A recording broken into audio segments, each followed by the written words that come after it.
Hello, everyone. This is Ernie Humphrey, the CEO of Treasury Webinars. I'd like to welcome everyone to our webinar today, Insurance and Treasury, the Why and the How. A little bit about the background for this webinar. I'm always trying to stay on top of my game so I can help you stay on top of your game. And I started to notice a lot of great content from an organization called Complex Countries. So they have a wealth of information. Much of it is focused on doing business and everything related to risk, payments, everything you need to know about doing business internationally. So there's an amazing amount of content there.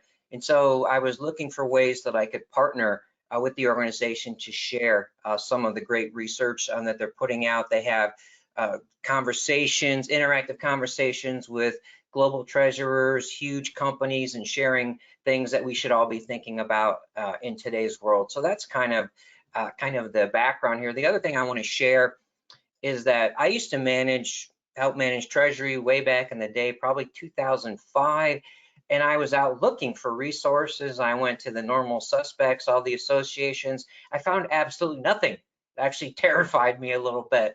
So I know this is a topic of great interest to you, and it should be. And so I'm thrilled, and I'm hoping that we can partner with Complex Countries to help us out there.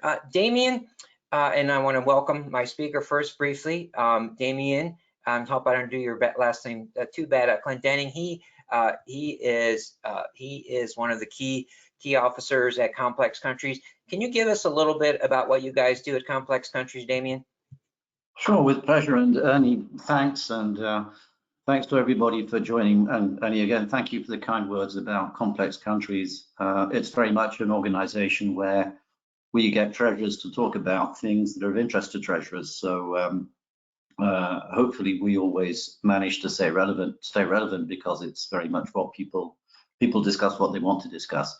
By the way, the name is Glenn Denning, so it's Damien Denning. Who am I? The answer is for 13 years until 2018, I was the group treasurer of Lenovo. I was based in Singapore, even though it's a Chinese company and the official headquarters were in Hong Kong. I was in Singapore. Before that, I spent 21 years with a small computer company called IBM. I joined them in the European headquarters in Paris, in France, and spent time in Ireland, Singapore, the UK, and New York. So, you know, everybody says that IBM stands for I've been moved, and certainly in my case, that was absolutely true. I did various things in IBM, including internal audit, accounting, but I did spend the last 12 or 13 years in Treasury, where I was tangentially involved in insurance. It was never my primary responsibility.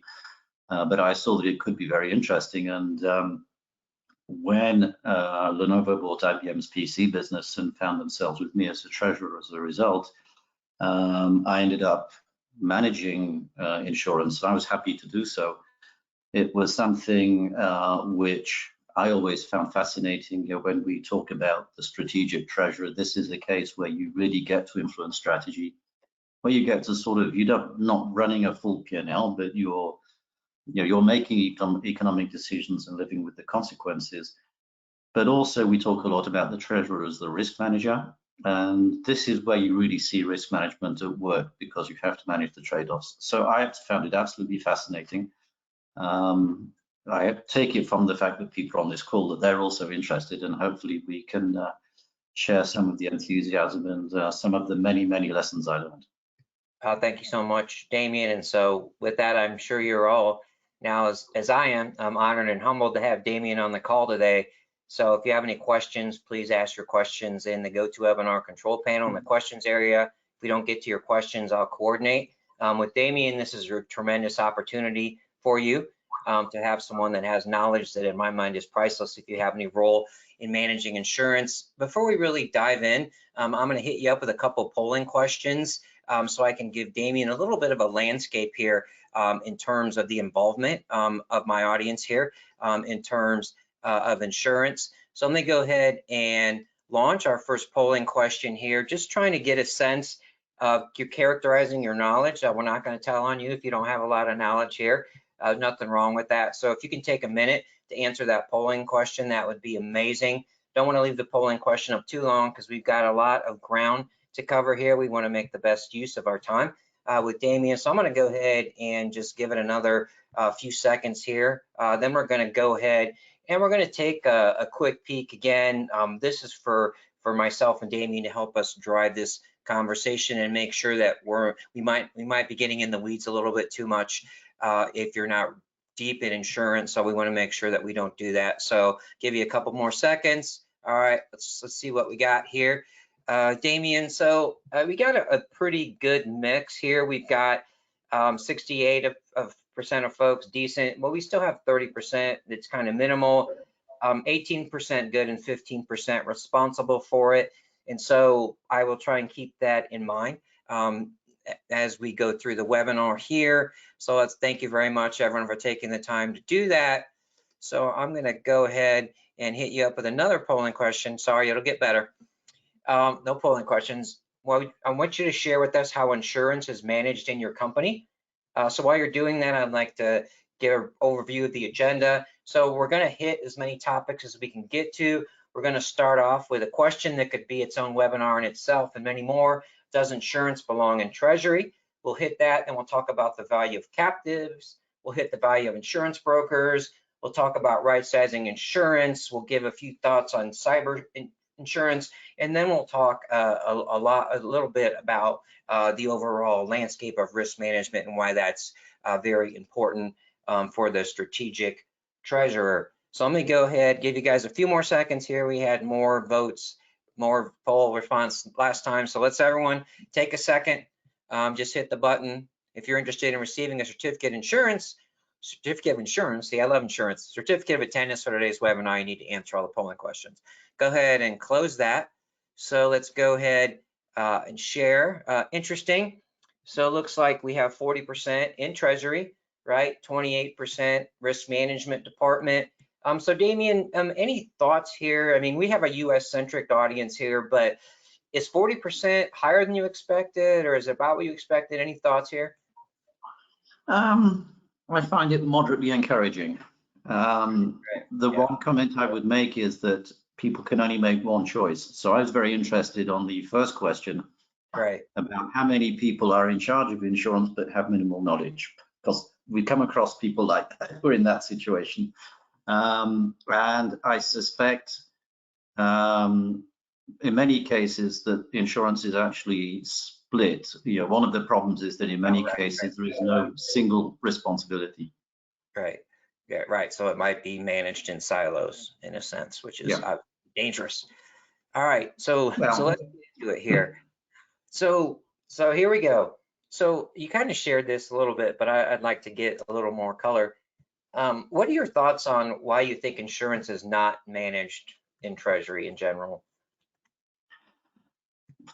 I think the real problem, to be honest, is that my view, and maybe I'm slightly jaundiced based on my experience, but my view is that most corporates don't really manage insurance, or at least don't manage it as well as I think they should. You know, there's a lot of talk about risk management, but when you really run risk management, I know I'm not the only person who's been somewhat disappointed by the reaction of the business and general management. So I think very often the question is, do companies really look at insurance as something that needs to be managed as a whole, or do they say, oh, well, I need employer's liability insurance, or I need health insurance. Now, health insurance typically will go into HR. Employer's liability will often actually wind up in legal. And you can see there's good reasons for that. But then you end up with the question of saying, well, yes, but we've got these different silos reaching out often to the same providers, or reaching out to different providers and not getting the economies of scale. So for me, it's often a question of saying that you've got different people who've decided to buy insurance at different points in time, and nobody's really thought about it holistically. Right, and just my take on that question, just being very engaged in the Treasury community and with all the folks in our audience, to me it just feels like there's so many other things going on in Treasury. Treasury is trying to become more strategic. And if I did surveys about what they're responsible for, right? Risk was part of it, but then I asked them how success is measured, and that's not even in the equation. So I think we have a problem with it. It's the Treasury folks themselves that don't think that it's important enough to be a priority in my mind. And so that kind of tees up my next question. And what I'll do in general for the audience, I'll ask Damien a question and then let him share his knowledge. Of course, I have some takeaways for you, right, on the slides. So just be patient. You'll get some content. Of course, we want you to listen again. So Damien, I know my answer to this question is aligns with yours.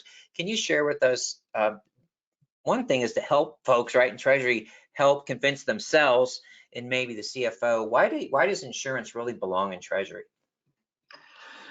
Well, again, as you go back to the previous thing, it's always going to be a mixture because you're going to be buying insurance for different branches of the company, buying insurance for HR and for other people. So it always has to be a team effort, and that's, by the way, a very good test for the treasurer. But for me, it really comes down to if we view the treasurer as the risk manager for the company.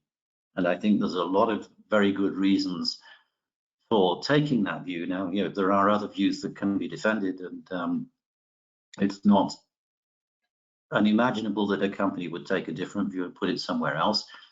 But as a treasurer, we're already looking at various kinds of financial risk, various kinds of economic risk, the risks of control over the trading activities, and so on and so forth. So for me, it's simply another branch of managing risk.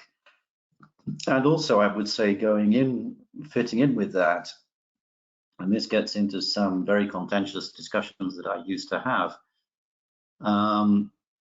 As a risk manager, you end up with having to decide whether you want to go for a short-term benefit which will help the current quarter, or whether you think it's important to do something which will maybe bring value in the longer term.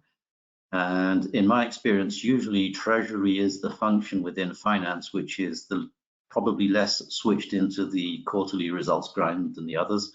And I do think something like insurance here, because obviously one thing that happens when you're responsible for insurance is that you get the controller who calls up and says, I've got a problem for the quarter, I need you to stop buying insurance. So I think it is important to have somebody who is maybe not going to go along with that request every time. Right. Kind of another thing that you and I have touched on, and I think sometimes in Treasury we don't realize how unique our view is of the whole company, right, and all the operations. So we really have the network, we really have the visibility, and so a lot of it, if you're in silos, you're not aware of all the risk exposures, right? And there's relationships, and we're involved maybe in the M&A strategy and how the business models might change. And so I think we already have that network. Anything else you want to kind of add along those lines from your perspective? Well, yes, and thanks for putting up the chart, because there's a couple of other things in there which I think are very pertinent. So one of them, and again, I don't know how it is in every company, but a lot of companies these days, the treasurer gets to regularly talk to the board of directors, or at least the audit committee. They're usually very interested in what the treasurer thinks about risk.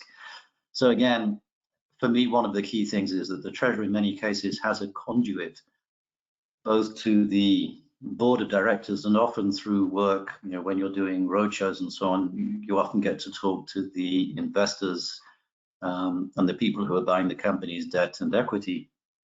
So again, I think that gives you a balance and a network and an overview which not everybody has. The other thing which is mentioned on this chart, and I think it's very important, I don't know whether everybody does it, but certainly one thing that we went through in Lenovo was a very theoretical exercise, but it's still worth doing in terms of saying, well, what is the amount of risk we're prepared to take? In other words, what would we view as being an unacceptable loss in a given quarter? So again, that comes back to the whole question of the quarterly earnings grind. I think it is very important to have a discussion up front, which is to say, what can you accept and what can you not accept? And I think that it's very theoretical, but it does at least kind of put a stake in the ground. Great, thanks. So let me kind of flip the other side of it and talk about why people might feel that Treasury does not belong in Treasury. And so my first question is around, I have a loaded perspective on this. So I don't know if I shared this with you already. If I did, I apologize, but it was shocking to me. I went out and looked for content on managing insurance in Treasury, wanted to make sure I was on top of my game. What did I find? Absolutely nothing. It shocked me. And so I don't know if you have a good answer to this, but I guess as a treasurer, my brain would be like, okay, how do I make sure that I gain and maintain the expertise to manage treasury? So where would folks look other than the people like yourself to make sure they get that expertise? Is it another organization? Is it RIMS? Any advice there? By the way, it's a good question, but the same applies to every other organization. I mean, if HR is going to manage it, where are HR going to learn how to do this? Exactly. And same applies to legal. So I'd be interested if you found anything saying how to manage corporate insurance, I suspect, irrespective of the function it's in. And I suspect the answer is you didn't. Now, I view myself as being very lucky because, within IBM, insurance was managed by a very good friend and a guy who I worked for a very long time. So he was always happy to share his knowledge. But frankly, at the end of the day, for me, one of the benefits of managing insurance was the amount I learned, and I learned a lot, basically from the brokers, actually. We're going to get on to talking about brokers. That's a very difficult discussion. But they are also, whatever else you say about them, they are a huge source of knowledge. Okay, And great. it's in their interest to educate the treasurer because it can get very difficult for them when they're talking to somebody who doesn't understand.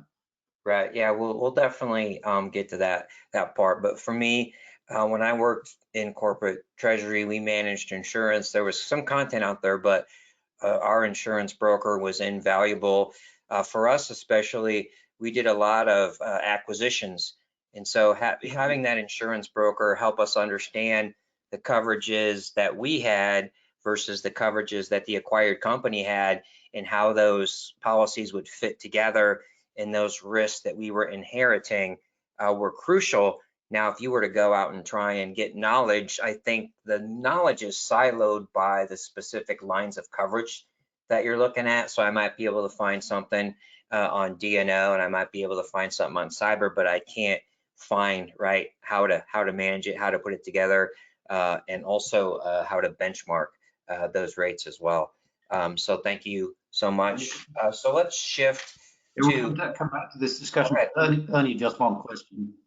I Yeah. learned a huge amount from our M&A because you get to see from the inside how somebody else does it, and sometimes it's, hey, that's a good idea, and sometimes it's, boy, am I glad we didn't do that. You learn a lot. Yeah. So let's do this. I like to do things when they make sense. So let's go ahead and let's make sure that we talk about insurance brokers, right? So I'm going to go ahead and launch a polling question here real quick, out of order, of course. But just to see if what the audience's experience is with that, just because it's a natural, I like to have a natural flow to the conversation. So shame on me for not putting it in the right place. So please share with me if you are using an insurance broker, and then we'll go ahead and have a conversation around that. And then we will pivot to the next topic that I have that makes sense in the flow of our conversation. I'm going to give you a couple more seconds. Good response. Thank you so much. And then we'll take a quick peek, and then we'll get back and dive in a little bit about the value of an insurance broker, and then some of the things that you need to be careful of, like anything else, when you're entrusting your risk management to an outside source. Let's go ahead and close that. Thank you. And then we'll go ahead and share. I think I'm a little surprised. I'm happy. So 74% of the folks say they're using an insurance broker. Those of you that don't know, I'm going to say it. You should find out because I think we need to be on top of these things in Treasury. Is that result about what you expected, or a little higher in terms of using brokers, Damien? To be honest, I didn't know what to expect. I'm reassured that 74% do. kind of concerned about the 20% who don't, but I suspect they're probably not involved in insurance. Sure. Okay, so I know you touched on this. Can you give us just a little more color around what you see as the value of, let's say, a good insurance broker first? Well, let's talk about the negatives first, because I think it's important to Right. get them out of the way. The Yeah. first one is, as in every business relationship, it needs to be somebody you can trust and somebody you do trust. Now, unfortunately, the industry has set a bad example over the past few years with cases where brokers were behaving very badly. And of course, the fact that the industry has gone through significant concentration means that you don't have anything like the choice you used to have. So the big problem is that the broker is in a position to abuse your trust if he or she chooses to do so. And that's something that you've got to be aware of.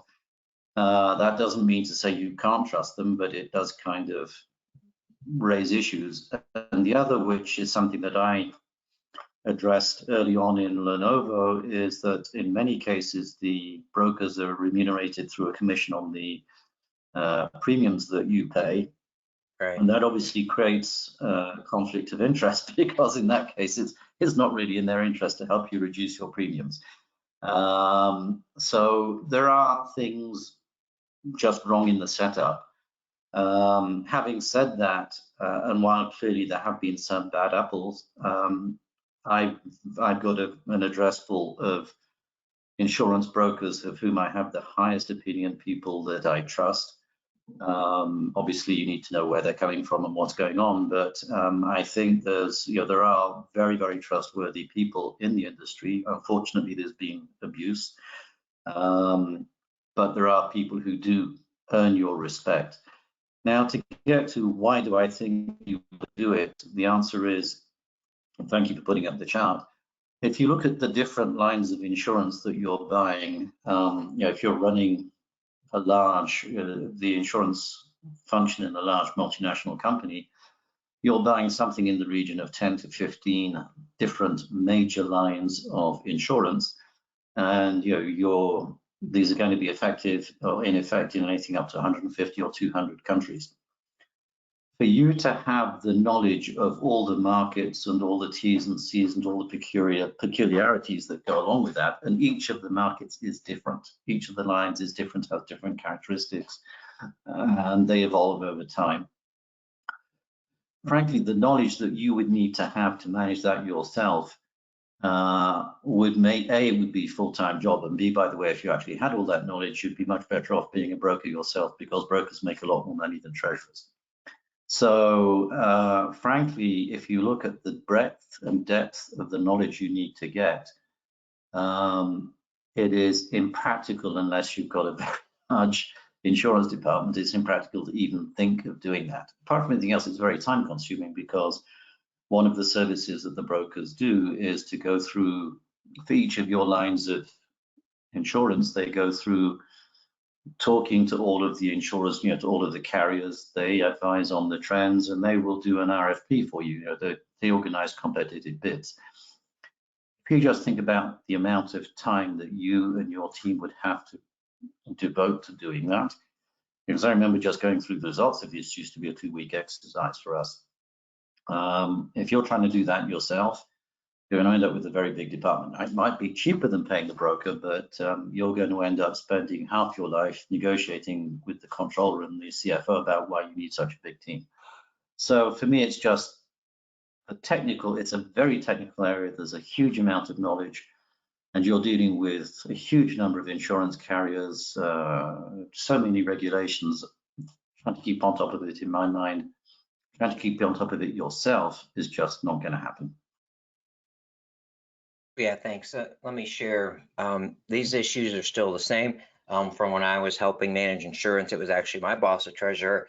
So we were fortunate enough, we found an amazing broker. We always battled right with the CFO about how much we were paying her. So we actually paid her like a flat rate, tried to take all the commission side out of it for her. She coordinated meetings with us when we wanted to talk. to the carriers, right? So we would go up to Chubb, talk to those people. She got us access to all those people managing claims. That's invaluable, right? We have manufacturing company. We had a claim. I can't tell you how many days and hours and years I would have wasted if she wouldn't have helped walk me through the process, right? It has to be a trusted person. And then there's the good ones. There's ancillary benefits, right? We didn't have in our contract help us get our risk policies together.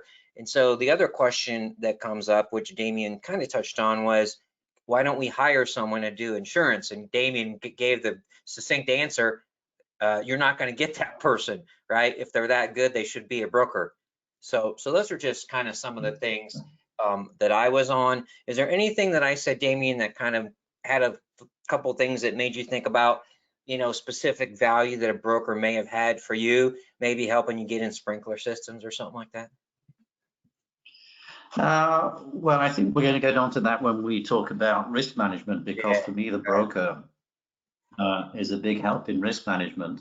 Right. But I do think it's important to, as you've said, the other thing which we've discussed but isn't on the, I think is on the chart here somewhere, is the other problem when you have the regular discussion with the CFO about why in the heck am I paying so much in premiums, is benchmarking.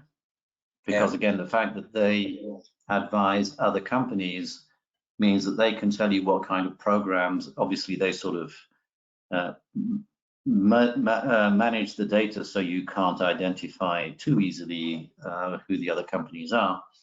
But they can go around and tell you what other people in similar industries or different industries are buying, and what's the thought process behind it, and kind of, they can give you a view as to where you are on average in terms of pricing.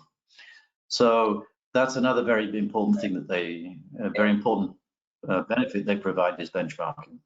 One other thing that came to my mind was our broker was a guest at our quarterly board meetings. And so that was our conduit of resources to make sure, for the CFO to make sure that the company was on top of our risk profiles. So they would bring her in. She was amazing. And without her, I don't know what would have happened. I think it helped the CFO sleep. I know it helped the treasurer sleep before the board meeting. So you got to be, have the right one. And by the way, the other thing which is important here is that a lot depends on the signals that the broker gives. But if the broker has somebody very senior who is clearly very interested and motivated, that also sends a very good message. Right.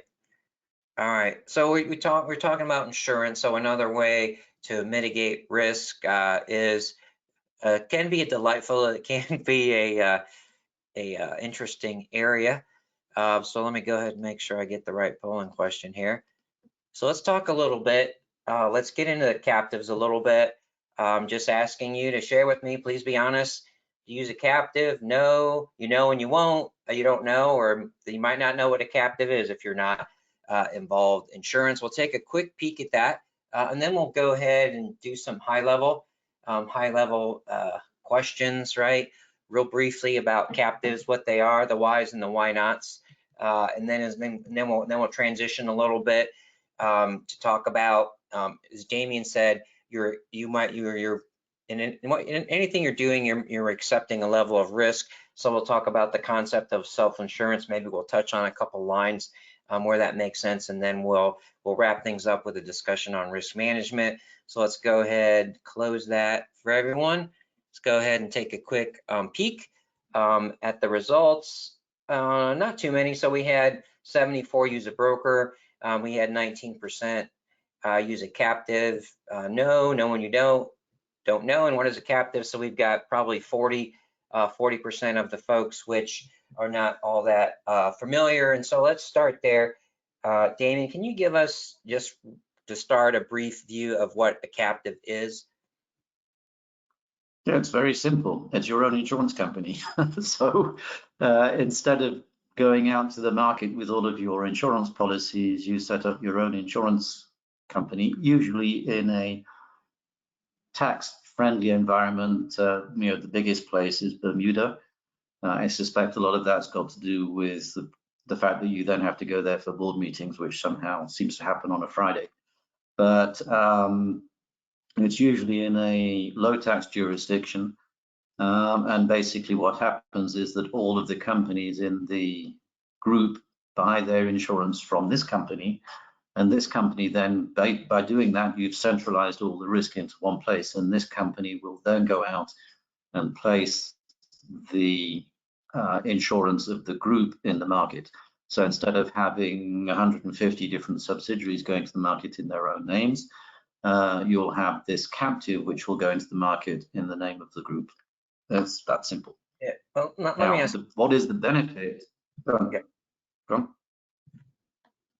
ahead. Sorry. So you're going to ask a question. Yeah, no, let me, I know people are thinking this because I was thinking a little bit about it back when we did captives. So just to give a little bit more color, not too deep. So there are other companies in the captive, right? And it could be wrong, correct me. We're pooling risks together. So how do you manage or make sure you're getting in a captive with the right type of companies? Okay, well, there you're raising a much more complex structure. So for me, the simplest version is it's your own captive and it only deals with your own risk. Got it. And you know, there are some jurisdictions, for example, which will only allow a single captive that manages the group risk. It will not allow third parties. Once you start getting into, I mean, clearly you do, especially that works for bigger companies. For smaller companies, you do have these structures which involve more than one company. I'll be honest, I have no experience of that because you're between IBM and Lenovo. I never really worked for a small company, but it does become very, very complicated because, of course, as long as it's your own company, as long as it's your own group, you don't have to worry about how you share risk and losses and premiums across the different participants. Once you get into a multi-group captive, those become issues. So Ernie, maybe you'd like to talk about that. You obviously know a lot more than I do. Well, no, I mean, I actually, sorry, I don't get to talk about insurance. I don't think I've talked about it in 10 years, so I got a little excited. So I'll leave that conversation for people that are more versed than me. That's just something that you might come across in an acquisition. So an acquisition may be involved in a captive. So you got to be very careful about captives. And so I'll let you, the expert Damien, get back to giving us some great insights on the why and the why not. Well, I don't know whether I'm an expert, but if I am, it's only on single group captives, which are much simpler. And by the way, if you have a single group captive and you come across, you do an M&A and you buy somebody who's involved in a multi-group one, then my recommendation would be you pull them out of that and pull them straight into your own captive. Yeah. So so what are the benefits? Now, a lot of the time, because these are set up in low tax jurisdictions, there are some tax benefits, but frankly, these days, even at the height of doing this, for me, the tax benefits were never that big. Yes, I do know some people who are happy because you get the tax deduction quicker for losses than you would do otherwise. But frankly, if you're doing it for tax, I think you're doing it for the wrong reason. For me, the main thing is that what it does is that it centralizes all of your risk. You know where all the risks are simply because you're writing all the policies. You know what you've written, you know what there is. And what it then enables you to do is to decide, because for me, one of the key things in managing insurance is that you have to make a decision about which risk you keep and which risk you offset by buying policies in the market. That's always a difficult decision, and a captive doesn't provide you with the answer, but it does give you a much better visibility into the data to enable you to do these things. Now, the other big benefit, and it's one which obviously the accountants try very hard to nullify, because in theory, if it's 100% owned subsidiary, it should become invisible on consolidation. But the reality is that you can actually end up building up reserves, which means, so if you're going to be carrying a lot of self-insurance, which of course helps you save on the premium, that's great until you get a big loss and everybody gets very upset. Now, if you manage to build up a reserve which you can use which you can use to release, to offset at least a part of that loss, then that helps you smooth things a lot. So basically the idea is that the overall view of insurance, of corporate insurance, is that you carry as much deductible as you think makes sense in exchange for the reduction in premium that you get. And the captive gives you a much better view of how you do all of that. Now, I had some long-term views, which I never managed to realize. But for me, the long-term dream was also to use the captive to offset risks across different lines. Now that exposure, that gets very complex, but at the end of the day, that for me would be nirvana. Now, we've gone through the list of objections because a lot of people complain about the cost. My view is that the cost is actually not necessarily that great, especially if it's usually a service which is provided by your broker. Most of the brokers will run a captive for you, and generally the risk isn't, the cost isn't that hard. Usually, and again, it depends on the jurisdiction, but usually many jurisdictions require you to have a registered insurance member, a registered insurance broker, or a professional anyway, so that's provided by the broker. Right. So a lot of the objections that people usually come across are just ones that I frankly don't agree with. But yeah, there is obviously a cost. There is obviously, you do have a subsidiary, and if you're on the board of the subsidiary, you have to be careful to make sure that Right. you don't expose yourself personally. Right. All right. Let's kind of, I think the natural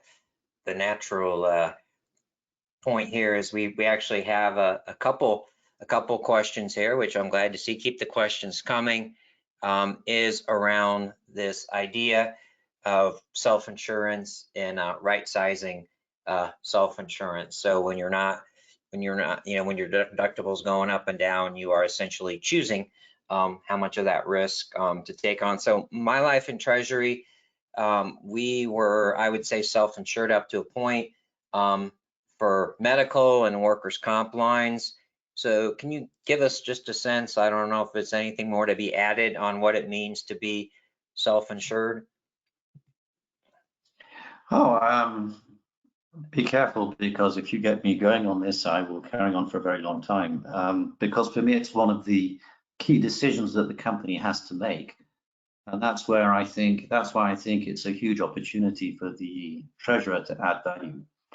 So the way I look at this is that there's two extremes. And for me, one extreme is what's quaintly referred to as marine cargo, which basically involves shipping. And it doesn't matter if you're shipping by, a 747 is a ship as far as the insurers are concerned. But basically, if you go back to the Lenovo business or the IBM business, certainly for the things like PCs when IBM made them, you're shipping something like 60 million items of goods across national boundaries year in, year out. And these are ones that are desirable, that people like to lose. They're also like to steal. They're also quite fragile. They can get broken quite easily. So whether you like it or not, no matter what you do, there is going to be a certain level of loss every year. Genuine breakage, theft, and all sorts of even ships sinking and that kind of thing. So let's say that on average, you're going to be losing 10 million bucks a year on marine cargo, i.e. stuff getting lost in transit.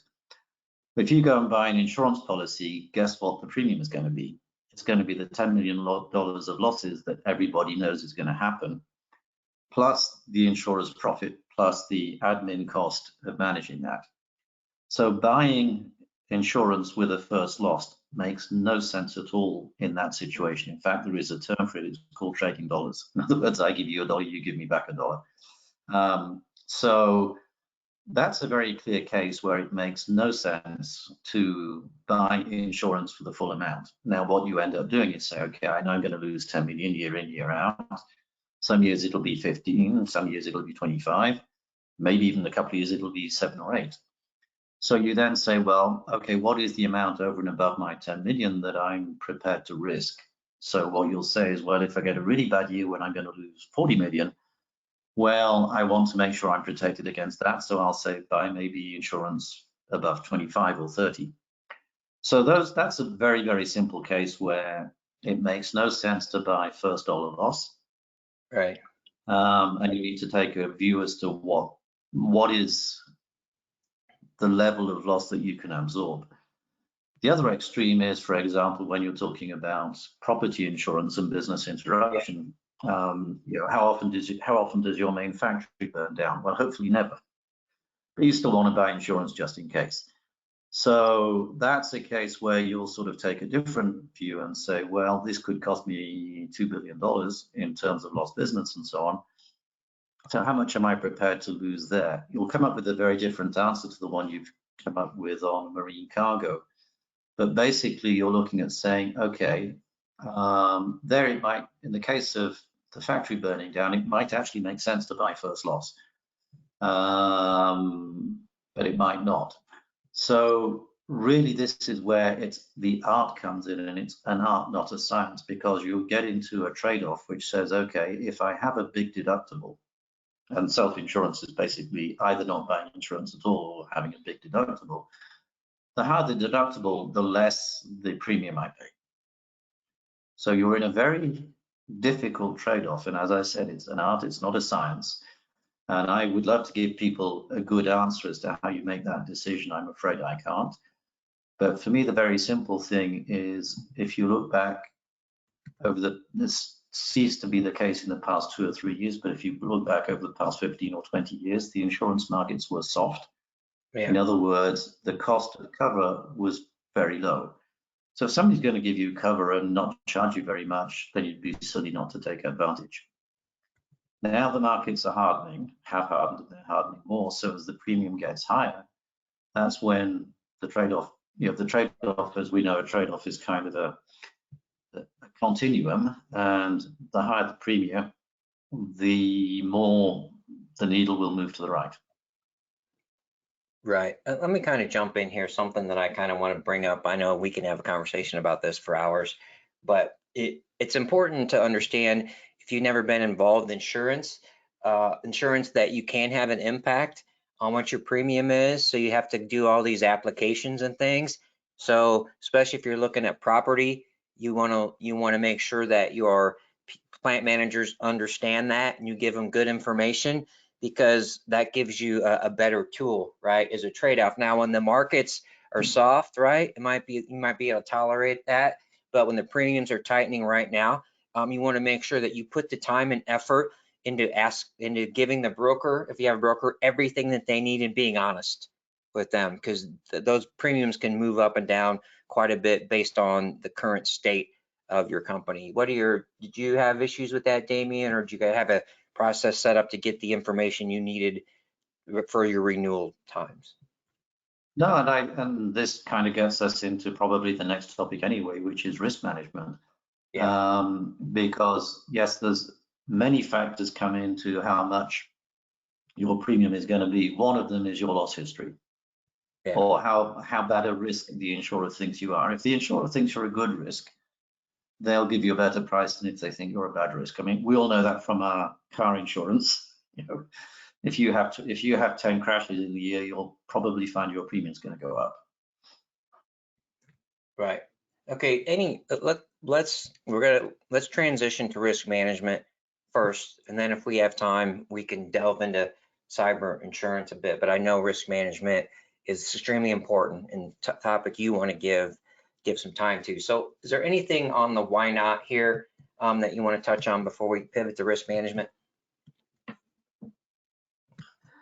No, I think this is really where you add value. And that's one of the reasons why I think it belongs in Treasury. Okay. All right. So let's go ahead and pivot here. So again, if we don't get to cyber insurance, if you want a copy of the slides, which have the key takeaways there, please, Ernie@treasurywebinars.com, Ernie@treasurywebinars.com. Also questions in the questions area.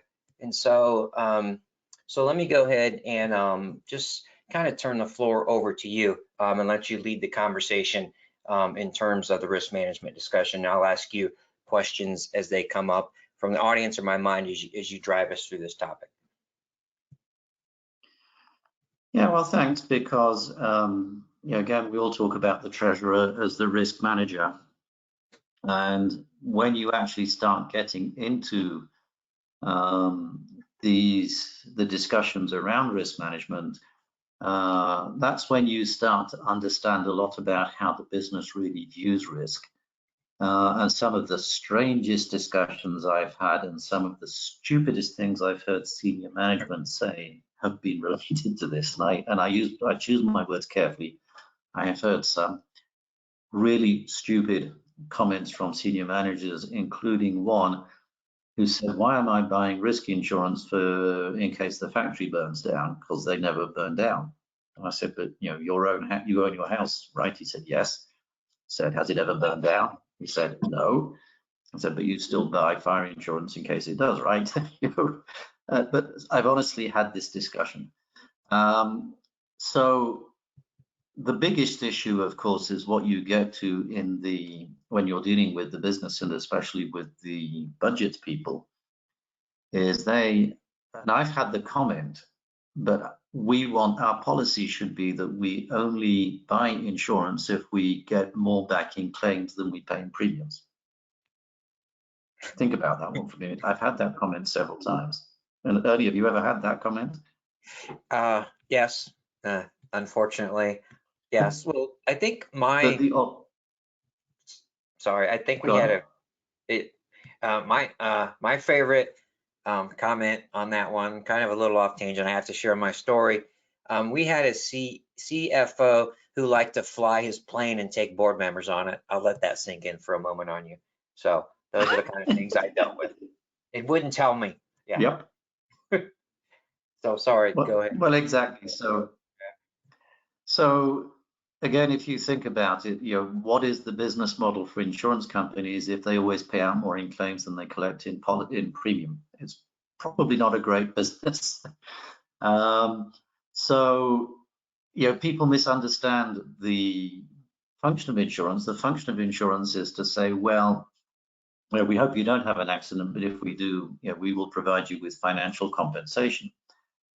And that's one thing that many people misunderstand. And that's something that the insurers were very quick to point out to me, which is, yes, if your factory burns down, we will pay a claim which will include a business interruption element. But while your factory is down, you're going to be losing business to your competitors. And when the factory comes back again, you're going to have a tough time getting that business back. So an insurance policy helps with the financial consequences, but it doesn't fix the business. So basically, the big thing with insurance is it shouldn't take your eye off the fact that it's much better not to have an accident. And the number of times I used to regularly invite the insurers in to come and review what we were doing from a risk point of view and say, well, here's because they're very motivated to help you understand what your risk profile is, what you can do to improve it, and where you're doing things badly. And the resistance I used to get from the business was, yes, all they're doing is trying to avoid paying claims. And the answer is, well, yes, you're right, that is what they're doing. But it's also based on the fact that, A, the less claims we make, the lower the premiums will be. But more importantly, do you really want to burn the factory down just so that you can get the pleasure of claiming on the insurance? I suspect not. So it really does come down to saying, I think there's a fundamental misunderstanding. It's just like your car insurance. Do you stop buying car insurance just because you don't have an accident? Of course you don't. You want to make sure that you don't have accidents. You want to make sure that your factories don't burn down. You want to make sure that people don't get grievously injured when they're on your premises. And the better you are at doing this, the lower your premium will be. But that you still want to make sure that you have the cover. And then where this gets into all sorts of really interesting discussions is the better insurance company. In fact, I think nearly all the property insurers now provide a service where they'll go around and look at your buildings, and the main recommendation they'll always come back with is you should install fire sprinklers. Reason for that being simply that fire, if it's put out within the first 10 or 20 seconds, will cause very little damage at all. Once it's kind of got a hold, it's going to be much harder to put it out. Fire sprinklers are very good at putting fires out very quickly. Factory management and facilities management hate installing them, especially once the building's been done. And I know, Ernie, you've got involved in some really weird discussions about this too, right? Yeah, we bought a company. This is a true story. The guy was selling fireworks in the plant, out of the back of the plant. So imagine that conversation. So yeah. Yeah. And again, by the way, often the insurers don't help themselves, because we did an M&A. We bought a company which had a factory in Japan. And I read the report, and they said the walls are covered in a wall covering which we consider to be unsafe, because if it catches fire and the fire reaches a temperature of 180 degrees centigrade, the flame will spread at a rate of 240 meters a second. So 240 meters a second. You're telling me this is a bomb? And they said, yes, it's basically petroleum jelly. It's a bit like as if you paint the walls of your house with gasoline. Yeah. Go on. You know, something that comes up, sorry to interrupt, was, and I don't know if this is still going on, but a great point, especially if you're looking, maybe you have an opportunity, you're looking to, I don't know, in this environment, but we switched our manufacturing to different countries. So that's a really good time to have your insurance broker involved in the construction of the building itself, so the fire sprinklers get in, so you can mitigate the risk on that side of it. And relationships with your plant managers are crucial. They're not going to want to pay, right? They don't want to come off their bottom line. You should try and find a way with the accounting people to make that not hurt their bonus or what they're judged on, because it's important, and try and work with them and make sure you're doing everything possible to mitigate the disruption in the manufacturing. That's really important. Yeah, and I do have some sympathy, because once the factory has been built, installing the fire sprinklers afterwards often means you have to stop production. But you're absolutely right. But one of the other problems that you do get once you start doing cross-border activity is you do get the answer, but the insurer will take a look and say there are sprinklers, but they don't meet the technical standards that we think are a minimum.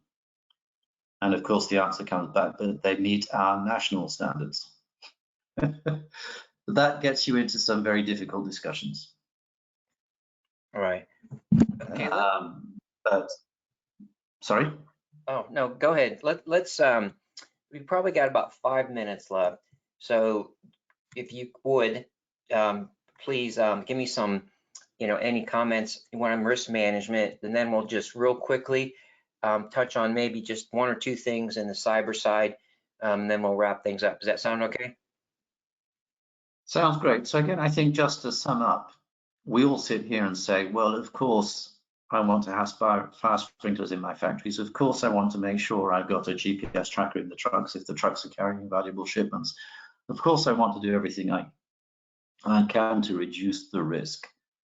But in practice, if you go to somebody who's a factory manager, or the site manager, and say, I think your risk management precautions are not good enough, it's typically not a good discussion. And then, of course, you get into, yes, now you want me to take my valuable CapEx budget, which I'm planning on using to buy new machines that produce stuff better and quicker. You want me instead to use that to buy fire sprinklers. So it's a very difficult discussion, but it is a very important one, because it is best, let me repeat, it's best not to have an accident. And even if you do get your money back, you still have substantial disruption to the business. And again, don't forget there are also questions of personal safety. So I view this as being very important, and it's a big challenge, because you find there is resistance that I still found surprising at the end after many years of doing this. So let's moving on quickly to cyber insurance. I have to admit that I retired in 2018. The reason I'm not working, not Treasury anymore, is that I retired. And cyber insurance was a big topic, and it was very much an emerging area. I think it still is. The big issue that I found with cyber insurance was, first of all, again, you come back to the question of before a company will give you cover, they tend to want to know what your internal processes and procedures are to avoid having an accident. And that can get you involved in some very difficult discussions with the IT guys and with the legal guys. Important discussions to have, but not easy. Then the other is that, in fact, when you get underneath all the hype, and there's a lot of hype, most cyber claims tend to actually be very small. So if there's a large number of claims, but for small amounts. And typically they're amounts that most companies can absorb, coming back to the whole question of to what extent you self-insure versus buying cover. The real problem is that you can get some very, very large claims. Once you start getting into the $500-600 million or $1 billion claim, then it tends to be very difficult. It's not impossible, but it tends to be very difficult and expensive to find that kind of cover. So my view is that this is something which will sort itself over time. Insurance is a numbers game. It's based on the probability of losses. Insurance carriers today don't really, certainly 4 years ago, they didn't have sufficient experience to be able to accurately evaluate the risk and therefore give you a reasonable premium. Over time, obviously, that is improving and will continue to improve. But for me, it's still an area where, they've been insuring factories against fire for 200-300 years.